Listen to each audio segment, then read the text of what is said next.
All right, so in this video, we'll wrap up our pretest.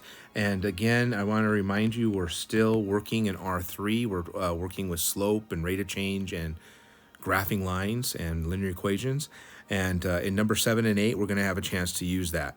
But before I do that, let me go ahead and try to have you guys have a aha moment. There are, oops, don't mean to do that. There are basically, in terms of forms of lines, there are 3 of them. One is called the general form, right? That has the form ax plus by equals c. Oops, got away in there.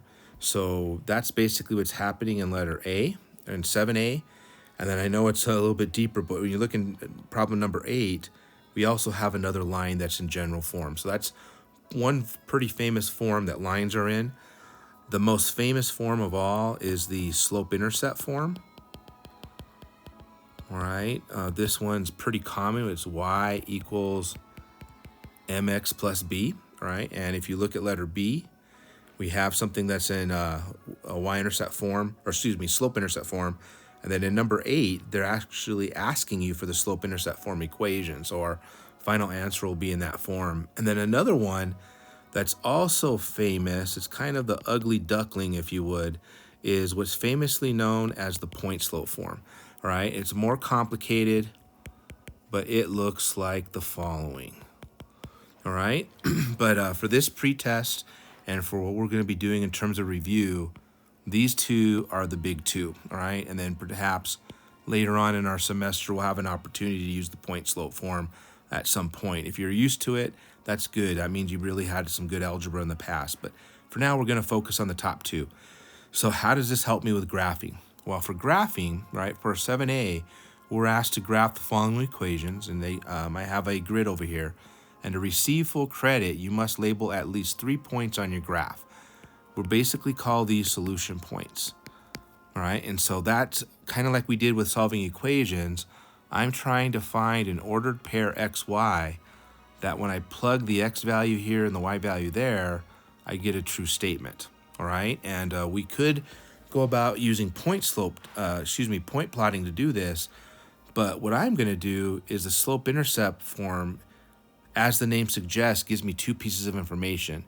It gives me the slope and it gives me the y-intercept. So, and that's already gives me a solution point and how to move to get other solution points. So I'm actually going to use that to help myself out. So we basically have to go back to what we did on the previous page, and we have to solve for y. All right, and so in this case, let me rewrite the equation. Right, I'll start this by basically subtracting 4x.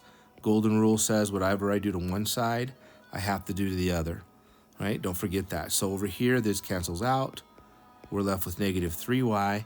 These are not like terms, so how about I write that as 4x plus 12. Next golden rule that I'm going to play is I'm going to divide both sides by negative 3 to get y by itself. And when I do that, right, the negative 3's will cancel out, leaving us with y. And keep in mind there's 2 fractions here. One is 4/3 of x. The other is minus 4. So y equals mx plus b. So basically my slope is 4/3 and my y-intercept is 0, negative 4. So I already have a solution point. So I'll begin this journey by plotting the point I have, 0, negative 4. And then the slope tells me, right, this is your change in y over your change in x. So to get to my other solution point, I'm going to basically count up 1, 2, 3, 4, and then go over 1, 2, 3. So another solution point would be 3, 0.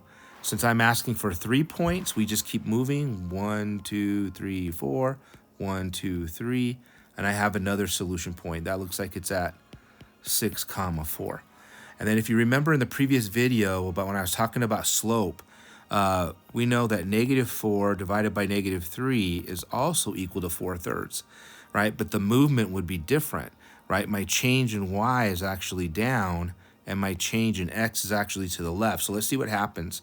We're going to go down 1, 2, 3, 4, and to the left 1, 2, 3. And so we now have the data point -3 and 8. But you notice that all the data points line up along the same line. And so there's basically the line, right? 4x minus 3y equals 12. And every point along this line is a solution point, all right? So we've got it, all right? B is a lot easier, right? It's already in good old y equals mx plus b form. So we know that my slope is -3/2, and my ordered pair, right, my intercept is 0, 4. So I'll start by plotting 0, 4, and then I'm supposed to go, right, this is your change in y over your change in x, so I'll go down 3 and to the right 2, down 3 and to the right 2. So it looks like I have 2, 1 as a data point, and 4, what is that, -2 as a data point. And then also, just to kind of jog your memories, -3/2 is also equal to 3/2. So the movement will be different here. We're actually going to move up and to the left. So if I go up 1, 2, 3, and to the left 2, right, we just found another data point, -2, 7. And you notice they all line up along the same line. All right, so there you have it. Last but not least, for problem number 8, we're being asked, right, to find the slope-intercept equation. So my final answer is going to be y equals mx plus b, right? So what's the line we're trying to find? Well, we're told, first of all, that it passes to the point 0, -2. So that is a y-intercept, which tells me that our b is -2. So I have my b value. The question mark is the slope. Moving forward in the problem, it says it's perpendicular to the line given by the equation 5x plus 2y equals 10. So how in the world do we find the slope given this information here?